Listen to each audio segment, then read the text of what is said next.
Hello students, how are you? Today I tell you lesson 3।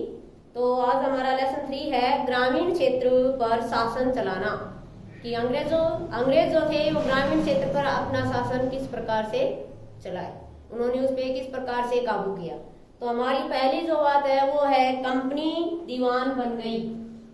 पहला हमारा point heading company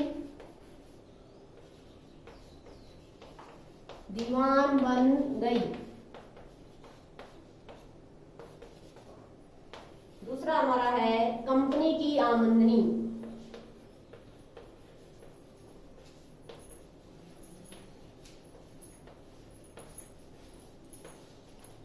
तीसरा हमारा है स्थायी बंदोबस्त।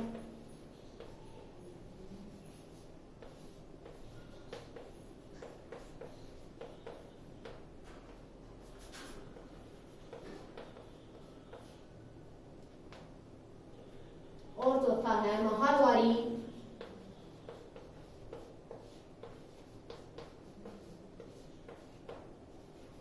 व्यवस्था। पांचवा हमारा है मुनरो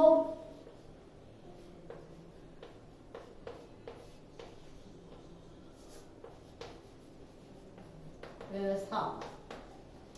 और छठा हमारा है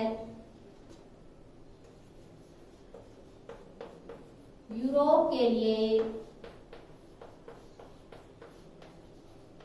फसलें। और सातवां हमारा है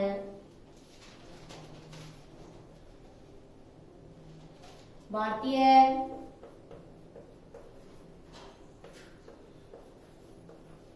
नील की मांग।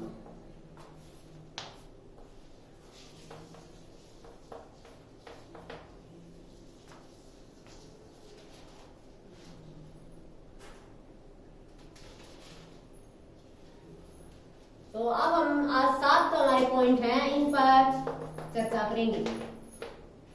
पहला हमारा है कंपनी दीवान बन गई।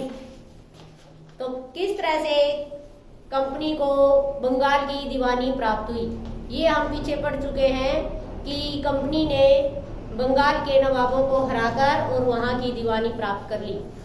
तो 12 अगस्त 1765 ईस्वी में मुगल बादशाह ने ईस्ट इंडिया कंपनी को बंगाल का दीवान तैनात कर दिया।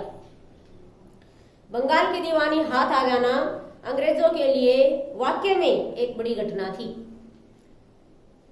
बंगाल की आर्थिक और व्यवसायिक गतिविधियों के मालिक अब अंग्रेज बन गए थे। चूंकि अब यहाँ का पूरा प्रशासन उन्हीं के हाथों में था।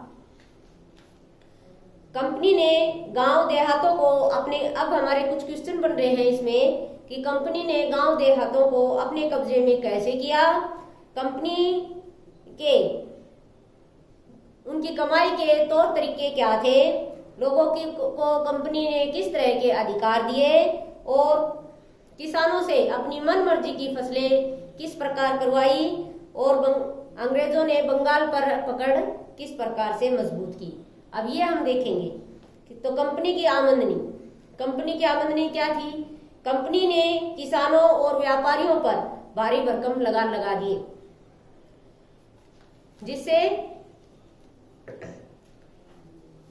जिसका नतीजा क्या हुआ? भारी भरकम लगान लगा दिए, जिसका नतीजा यह हुआ कि वह अपनी वस्तुओं को उत्पाद जबरन बहुत ही कम दामों पर कंपनी को बेचने के कारण कामगार और कारीगर अपने गांव छोड़कर भागने लगे, क्योंकि कंपनी उनसे सस्ते भाव में खेती या वस्तुएं खरीदते थे और महंगी कीमत पर उन्हें बेचते थे। इसलिए उनकी कमर और टूटती गई और वो गरीब पर गरीब होते गए।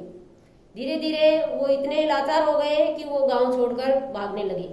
खेती का सर्वनाश होने लगा, किसान लगान चुका नहीं पा रहे थे। तो 1770 के अकाल में अकेले बंगाल में 1 करोड़ लोग, यानी कि बंगाल की 1/3 आबादी समाप्त हो गई और इससे बंगाल की आर्थिक व्यवस्था गहरे संकट में पहुंच गई। तो अब है स्थायी बंदोबस्त। तो इतना संकट देखते हुए अंग्रेजों ने एक स्थायी बंदोबस्त लागू किया। तो खेती चौपट होने और अर्थव्यवस्था बिगड़ने पर ईस्ट इंडिया कंपनी को अपने राजस्व का जबरदस्त घाटा होने लगा। अब कंपनी खेती में सुधार लाने और जमीन में निवेश करने की दशा में सोचने लगी।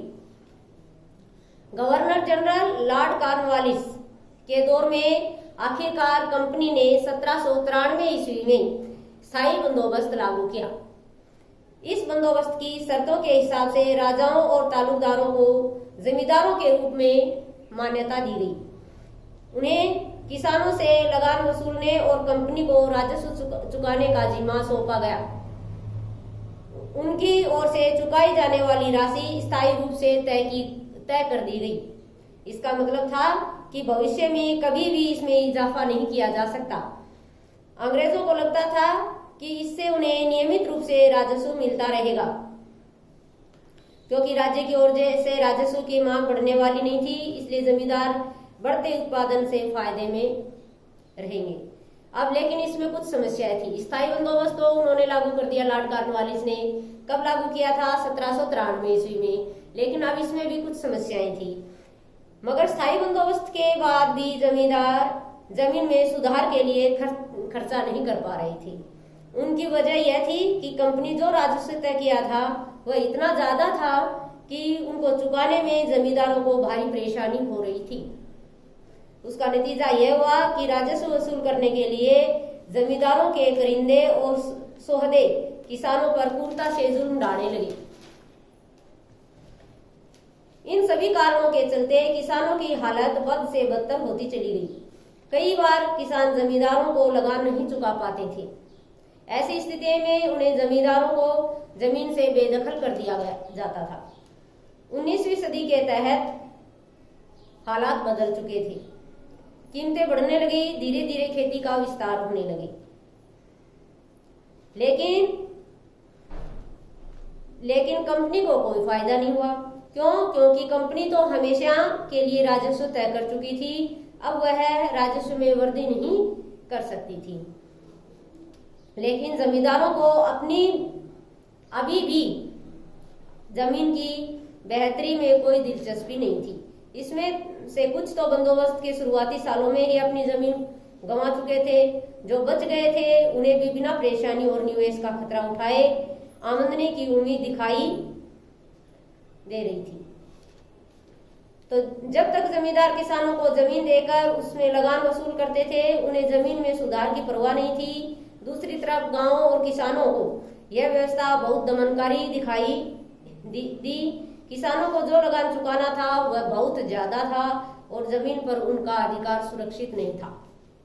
अब इसके बाद इसमें कुछ ऐसी समस्या आई कि ये सफल नहीं हुई, क्योंकि इसमें लगान जो शर्तें रख दी गई थी, अंग्रेज उसमें सुधार नहीं कर पा रहे थे, क्योंकि उन्होंने जो करना था वो कर दिया था इसमें। उसके बाद जब अगर अच्छी खेती होती तो फायदा जमींदारों को होता, ना कि अंग्रेजों को तो जितना निश्चय कर रखा था वह मिलता था।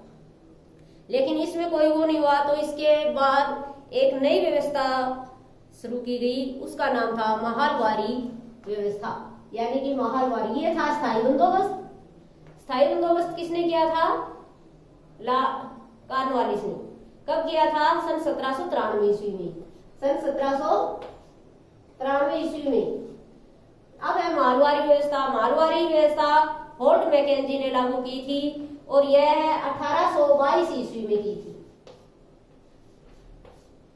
यह व्यवस्था कब लागू की थी? 1822 ईस्वी में। किसने? Holt Mackenzie. और ये लॉर्ड कॉर्नवालिस ने। ये किसने की थी? लॉर्ड कॉर्नवालिस ने।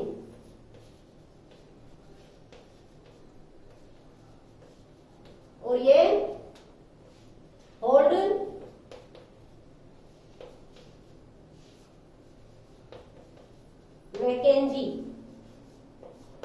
मैकेंजी ने यह व्यवस्था लागू की थी 1822 में। 19वीं सदी के आरंभ में कंपनी को प्रशासन और व्यापार के बढ़ते जा रहे खर्चों को पूरा करने के लिए अधिक पैसों की जरूरत पड़ने लगी। इसलिए अब कंपनी स्थायी राजस्व बंदोबस्त में बदलाव करने के बारे में सोचने लगी। और उन्होंने 1822 में मालवारी व्यवस्था को लागू किया। 1822 में मालवारी व्यवस्था फोर्ट मैकेंजी द्वारा लागू की गई थी। इस व्यवस्था में गांव का उत्तर भारतीय समाज में एक महत्वपूर्ण सामाजिक संस्था माना गया और उसे बचाने के प्रयास किए गए। मैकेंजी का आदेश पर कलेक्टरों ने गांव का दौरा किया, जमीन की जांच की, खेतों को मापा, विभिन्न समूहों के रीति रिवाजों को दर्ज किया। गांव के एक एक खेत के अनुमानित राजस्व को जोड़कर हर गांव या गांव समूहों के से वसूल होने वाला राजस्व का हिसाब किताब लगाया जाता था। इस व्यवस्था को स्थायी रूप से तय नहीं किया गया था, बल्कि उसमें समय समय पर संशोधन की गुंजाइश रखी गई। राजस्व इकट्ठा करने और उसे कंपनी को अदा करने का जिम्मे जमींदार की बजाय गांव के मुखिया को सौंप दी गई थी। इसी व्यवस्था को माहलवारी बंदोबस्त के नाम से जाने लगा। अब अगली हमारी है मुनरो की व्यवस्था। मुनरो की व्यवस्था कौन सी थी? अब ईस्ट इंडिया कंपनी ने अपने नियंत्रण वाले दक्षिणी भारतीय इलाकों में भी स्थायी बंदोबस्त की जगह एक नई व्यवस्था अपनाने का प्रयास किया गया। वहां जो नई व्यवस्था विकसित हुई उसे रेयतवारी के नाम से जाना गया। मुनरो की व्यवस्था कौन सी थी? रेयतवारी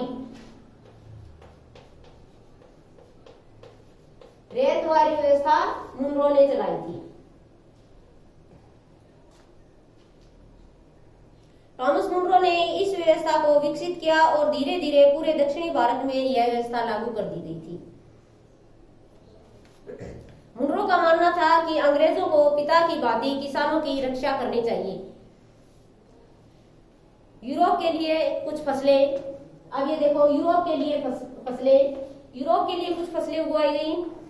तो अब इसमें है 18वीं सदी के आखिर तक कंपनी ने अफीम और नील की खेती पर पूरा जोर दिया। यानी कि यूरोप की जो फसलें थी वो थी अफीम और नील की खेती। अफीम और नील की खेती पर पूरा जोर दिया जाने लगा। इसके बाद 150 साल तक अंग्रेज देश के विभिन्न भागों में किसी न किसी प्रकार की फसल उगाने के लिए किसानों को मजबूर करते रहे और अपनी मनपसंद की फसलें उगवाते रहे। जैसे बंगाल में पटसन की फसल, असम में चाय की, और वर्तमान जो उत्तर प्रदेश है उसमें गन्ना, पंजाब में गेहूं, महाराष्ट्र व गुजरात में कपास, मद्रास में चावल आदि। अंग्रेजों ने अपनी जरूरत की फसलों की खेती को फैलाने के लिए कई तरीके अपनाए। अगला हमारा पॉइंट है भारतीय नील की मांग क्यों थी? भारतीय नील की मांग। तो भारतीय नील की मांग क्या थी?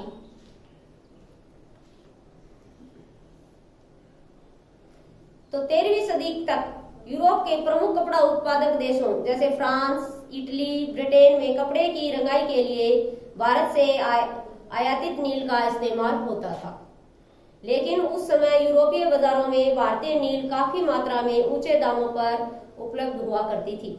इसलिए उनके विकल्प के तौर पर यूरोप के कपड़ा उत्पादक देश बैंगनी और नीले रंग के बनाने के लिए वहां स्थानीय रूप से उगाने वाले वोड नामक पौधे पर निर्भर रहते थे। वो देश जो ये हमारी खेती थी, नील की खेती भारत में होती थी, लेकिन वो जो देश हैं ब्रिटेन, फ्रांस, इटली, इनके अंदर जो कपड़ों को रंग दिया जाता था, नीला रंग दिया जाता था, उसमें एक वोड नामक पौधे का प्रयोग किया जाता था।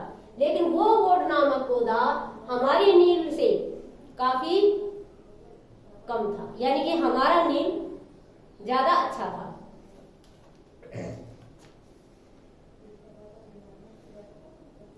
नील की रंगाई में बेहतर क्वालिटी के कारण नील की मांग अधिक होती थी। इसलिए यूरोप के वोड उत्पादक व्यापारी अपनी सरकारों पर नील के आयात पर रोक लगाने के लिए दबाव देने लगे, क्योंकि भारत का जो नील है वो अधिक अच्छा था वोड पौधे के नील से। इसलिए वहां की सरकार जो है उन्होंने हमारे नील के आयात पर रोक लगाने पर दबाव लगा दिया। लेकिन नील से मिलने वाली चमक नीले रंग की तुलना में वोड से प्राप्त होने वाला फीका और बेजान रंग यूरोप में रंगे कपड़ों की क्वालिटी गिरा देता था। यानी कि हमारा जो नील था वो वहां की क्वालिटी वोट पौधे के नील से कई गुना अच्छा था। अब 18वीं शताब्दी के आखिर तक यूरोप में भारतीय नील की मांग बढ़ गई। ब्रिटेन में औद्योगिक क्रांति की शुरुआत के बाद उनके कपास उत्पादन में भारी इजाफा हुआ। अब कपड़ों की रंगाई की मांग और तेजी से बढ़ने लगी। इनकी पूर्ति के कारणों से बंद हो गई, कुछ मिलें जो है बंद हो गई। 1783 से 1789 के बीच दुनिया का नील उत्पादन आधा रह गया। ब्रिटेन के अंग्रेज अब नील की पूर्ति के लिए भारत की ओर नए स्रोत की तलाश करने लगे। अब है हमारी नील की खेती। नील की खेती कैसे होती थी? तो नील की खेती निज और रेती तरीकों से होती थी। निज खेती की व्यवस्था में बगान मालिक खुद अपनी जमीन में नील का उत्पादन करते थे या जमीन खरीद लेते थे या दूसरों की जमीन जो है जमींदारों से जमीन भाड़े पर ले लेते थे और मजदूरों से काम करवाने लगे, काम में लगाकर नील की खेती करवाते थे। अब निज खेती में कुछ समस्याएं थी, क्योंकि निज की खेती जो होती थी, नील की खेती होती थी, उसी समय धान की खेती भी होती थी और नील की खेती भूमि की उर्वरकता को समाप्त कर देती थी। नील की खेती के लिए भूमि को ज्यादा उपजाऊ होना जरूरी था, इसलिए नील की खेती के लिए कुछ समस्याएं भी थी। नील की खेती केवल उपजाऊ भूमि में ही पैदा की जा सकती थी, लेकिन ऐसी जमीनों पर आबादी भी भारी बहुत अधिक होती थी और उनके बगान मालिकों को केवल छोटे खेत ही मिलती थी। मालिकों को नील की खेती के लिए बड़ी संख्या में मजदूरों की भी जरूरत होती थी और तब उसी समय मजदूर कम मिल पाते थे, क्योंकि जब किसान धान बोने में व्यस्त रहते थे। बड़े पैमाने पर निज की खेती के लिए बहुत सारे बैलों की जरूरत पड़ती थी, हल और बैलों की जरूरत पड़ती थी। यानी कि उदाहरण के लिए कम से कम 1 बीघा नील की खेती के लिए 2 हल और 4 बैलों की जरूरत पड़ती थी। तो अगर अधिक खेती की जाए, मान लो कि 10,000 बीघे में हम खेती कर रहे हैं, तो उसके लिए हमें 2,000 बैलों और 2,000 हलों और 4,000 बैलों की जरूरत पड़ेगी। तो इतनी जो है ये हल और बैल नहीं मिल सकते, तो उन्हें अपनी इन चीजों की जरूरत होती थी। तो उस समय नील उत्पादकों की जरूरत उस समय होती थी, लेकिन उस समय ये चीजें नहीं मिल पाती थी, क्योंकि किसान उस समय धान की खेती बोते थे, इसलिए उनके हल और बैल उस खेती में व्यस्त रहते थे, इसलिए ज्यादा ये सामान जो है उनको नहीं मिल पाता था। 19वीं सदी के आखिर तक निज खेती के तहत नील की पैदावार वाली 25% से भी कम जमीन आती थी, बाकी जमीन रेती व्यवस्था के अंतर्गत थी। तो इस प्रकार नील की खेती होती थी। रेतों की जमीन पर नील की खेती। अब हमारी कुछ रेती व्यवस्था की समस्याएं, जो रेत व्यवस्था से नील की खेती करते थे उसमें क्या समस्याएं थी? जब कटाई के बाद फसल बगान मालिकों को सौंप दी जाती थी तो रेत को नया कर्जा मिल जाता था और यही चक्र दोबारा शुरू हो जाता था। यानी कि ये जो कर्ज का सिलसिला है वो चलता ही रहता था, किसानों का कर्ज कभी खत्म नहीं होता था। लेकिन जल्दी ही कर्जा लेने वाले किसानों को इस व्यवस्था के कठोरता का पता लग गया। उन्हें नील की कम कीमत और कर्जे के बीच पिसना पड़ता था। साथ ही नील की खेती में एक बड़ी समस्या थी, उनकी गहरी जड़ें जमीन की सारी उर्वरकता खींचकर खत्म कर देती थी और वहां धान की फसल नहीं उगाई जा सकती थी। तो इस प्रकार रेत जो है नील की खेती से खतराने लगे, नील की खेती नहीं कर पाते थे। अब हमारे इसमें से इन पॉइंटों के बाद कुछ हमारे रह गए हैं, आप अपनी नोटबुक में देखिए। ये जो हमने है आधा लेसन पढ़ा है, आधे लेसन के बारे में। तो अब हमने पहला पढ़ा कंपनी की दीवान बन गई, यानी कि 1757 ईस्वी में कंपनी को बंगाल की दीवानी प्राप्त हो गई, जिससे सारे खर्चे कंपनी भारत से ही निकालने लगी। पहले जब कंपनी भारत में व्यापार करने आती तो इंग्लैंड से सोना और चांदी व्यापार के रूप में लेके आती थी, उससे व्यापार करती थी। लेकिन अब उनको दीवानी मिलने के बाद कंपनी अपने सारे खर्चे बंगाल के राजस्व से ही निकालने लगी और यही इसी आय से सस्ती कीमत पर माल खरीदती और भारी कीमत पर उनको बेचती, तो उनको इससे ज्यादा इजाफा होने लगा। फिर है कंपनी की यही आमदनी थी। उसके बाद कंपनी ने भूमि की सुधार के लिए स्थायी बंदोबस्त किया कि उनको ज्यादा पैसे की जरूरत होने लगी, तो उसके ऊपर उन्होंने स्थायी बंदोबस्त लागू कर दिया गया। खेतों से किसानों से खेती करवाई और उसमें कुछ शर्तें लागू कर दी गई। ये लॉर्ड कॉर्नवालिस ने 1893 ईस्वी में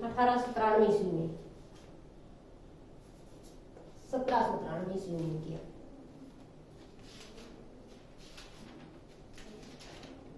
अब हमारे इसमें कुछ क्वेश्चन है, अब मैं इनको इरेज कर रही हूँ। अगली थी हमारी मुनरा की व्यवस्था, ये थी रेतवारी। यूरोप के लिए फसलें उगाई गई थी, अफीम और नील की फसलें। भारतीय नील की मांग बढ़ती जा रही थी, क्योंकि जो दूसरा पौधे का प्रयोग करते थे वो वोड का, वो हमारे नील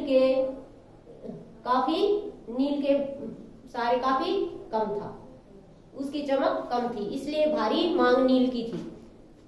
तो इस प्रकार हमारा ये आज का जो अध्याय है, इसके कुछ यहाँ हम देखो स्थायी बंदोबस्त, यहाँ गलती से 19 हो गया था, लेकिन यहाँ 1793 करें लॉर्ड कॉर्नवालिस। स्थायी बंदोबस्त 1793 में लॉर्ड कॉर्नवालिस ने लागू किया।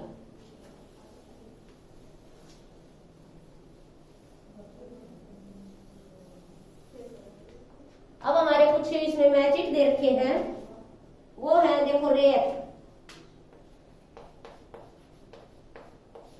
दूसरा है महाल, तीसरा है निज और चौथा है रेती। अब इधर है ग्राम समूह।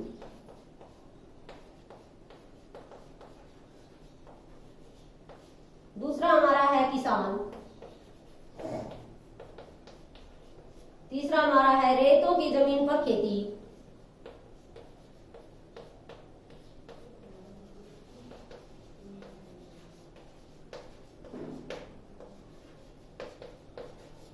और चौथा हमारा है बागान मालिकों की अपनी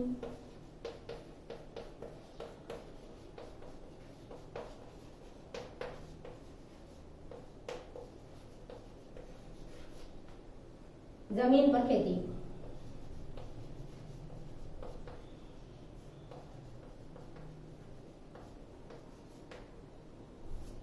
अपनी जमीन पर खेती।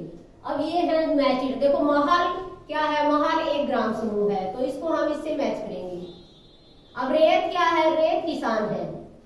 निज क्या है, बागान मालिकों की अपनी जमीन पर खेती को निज कहा जाता है। नेक्स्ट है रेती, रेती क्या है, रेतों की जमीन पर खेती की जाने वाली रेती खेती कहलाती है। तो ये हमारे मैचिट है, इनको आप अपनी नोटबुक में राइट करके इनको लर्न कीजिए। कुछ हमारे ब्लैंक्स हैं, तो अपनी नोटबुक में इन ब्लैंक्सों को राइट करते जाइए, जैसे जैसे मैं बोल रही हूँ आप राइट करते रहिए। पहला है यूरोप में वोड उत्पादकों को ब्लैंक से अपनी आमदनी में गिरावट का खतरा दिखाई देता था। किससे दिखाई देता था, नील की खेती से। तो यहाँ लिखेंगे नील से, तो हमारा ब्लैंक्स में होगा यूरोप में वोड उत्पादकों को नील से अपनी आमदनी में गिरावट का खतरा दिखाई देता था। नेक्स्ट हमारा दूसरा, 18वीं सदी के आखिर में ब्रिटेन में नील की मांग खालिस्तान बढ़ने लगी। किसके कारण, 18वीं सदी के आखिर में ब्रिटेन में नील की मांग किसके कारण बढ़ने लगी, तो हम ब्लैंक्स में लिखेंगे औद्योगिक क्रांति के कारण। औद्योगिक क्रांति के कारण बढ़ने लगी। ग में देखो ब्लैंक्स की खोज, नील की अंतरराष्ट्रीय मांग पर बुरा असर पड़ा। किसका, वोड की खोज से। वोड नामक एक पौधे की खोज की थी, लेकिन वो हमारे नील से अगर उसकी तुलना करें तो बहुत कम थी, लेकिन वोड की खोज से नील की अंतरराष्ट्रीय मांग पर बुरा असर पड़ा, क्योंकि वहां नील का आयात रोक दिया गया। अगला था हमारा चंपारण आंदोलन। चंपारण आंदोलन किसके खिलाफ था, चंपारण आंदोलन नील की खेती के खिलाफ था। ब्लैंक्स में भरेंगे नील की खेती के लिए। चंपारण आंदोलन नील की खेती के खिलाफ था। तो ये हमारे ब्लैंक्स थे, इनको आप अपनी नोटबुक में लिखें और इनको याद करें। कल आपको कुछ और पॉइंट है वो करवाएंगे और क्वेश्चन आंसर शुरू करवाएंगे।